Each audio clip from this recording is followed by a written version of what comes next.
Hello, coffee lover. Pot Kopi here with another installment of Coffee Truth.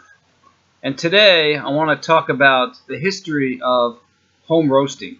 Because home roasting used to be around hundreds of years ago.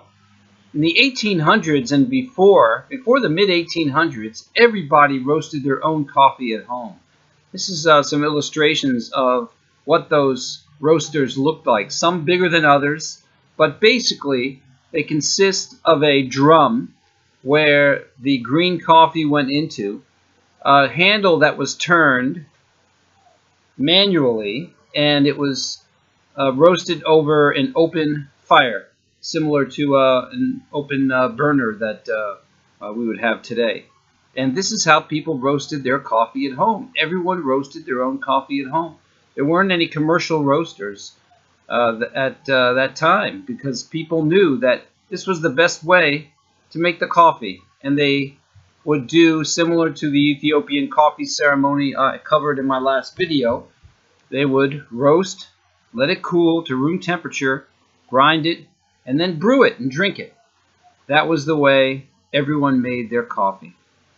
And then around the mid 1800s, fellow by the name of Jabez Burns came along, and he thought that maybe if you roasted in bigger batches, it could be easier and distribute that coffee to people. And so what he did was he came up with the first design for a commercial roaster, which was a much bigger machine. And his first commercial roaster looked like this. This was the first commercial roaster, and this was in the mid-1850s.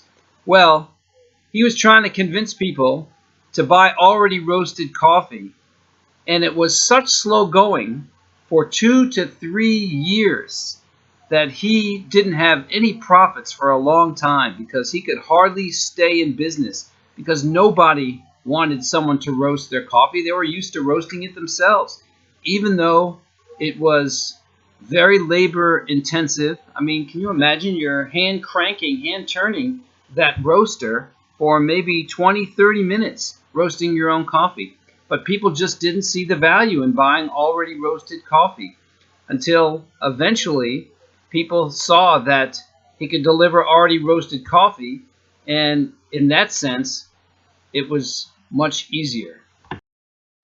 And then the history of commercial roasting kind of took off from there, because people did enjoy it being more convenient. They didn't have to roast themselves.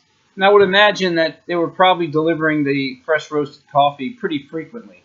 It sure didn't have any vacuum packing at that time. And people were still drinking pretty freshly roasted coffee. And that was up until the early 1900s. And in the early 1900s, phenomenon came along, and that was the invention of vacuum packing and instant coffee.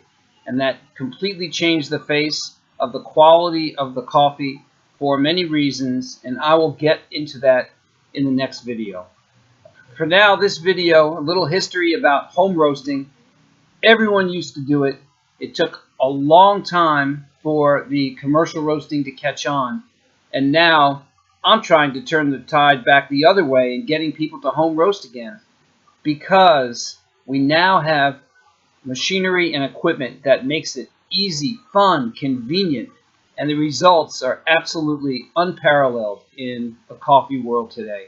If you want great coffee, you must roast it yourself. As always, I am a coffee truther, and I always say, don't believe me, I am one point of view, but please go out, do your own research, try it for yourself, talk to people who roast their own coffee at home, and see if it makes a difference for them.